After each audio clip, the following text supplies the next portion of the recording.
Исатай Сырым Махамбет, Кенесары ересек, аман келді кейкісіз азаттық бізге келмесет. Жалғаған жылдар арасын, желтоқсан соның жалғасы, 30 жылды тойлауда күллі қазақ баласы. Қайырлы күн қазақ елі, тәуелсіздік құтты болсын. Еліміз ширек ғасырға жуық уақыт ішінде талай қаржы дағдарыстарын бастан кешірді. Бірақ ол қиындықтарда артта қалды. Биік белестерді бағындырды. Талай даму жолынан өтті. Мемлекет басшысының алдына қойған стратегиялық жоспарлары мерзімінен бұрын орындалды. Тәуелсіздіктің жетістіктері туралы айтсақ, еліміз десе, еліміздің Алматы қаласы жүрегі іспеттес.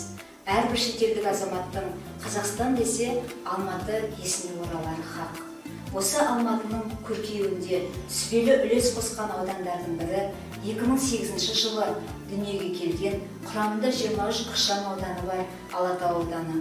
Алатау ауданында 2011 жылы Алматы орталық мемлекеттік мұрағаты, 2014 жылы Алатау дәстүрлі өнер театры, 2016 жылы 28-ші қысқы универсиаданы өткізу үшін арнайы заманауи тұрғын үй кешені атлетикалық ауыл осы ауданда бой көтерген еді.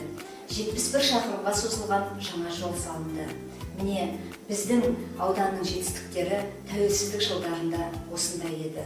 Мәдениеттің мәйегі, өркениеттің бесігі болған, кең өлкені жайлаған, мыңғырған малды айдаған, алталаш ханын сайлаған, мәрттігімен уәдесінен таймаған, найзасына үкі байлаған, қылышын тасқа қайраған ұлы бабалардың біз азат ұрпағымыз.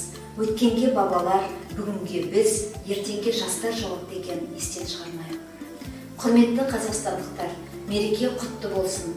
Отбасыларыңызға амандық, дендеріңізге саулық, құт пен береке, мейірім мен ынтымақ тілеймін.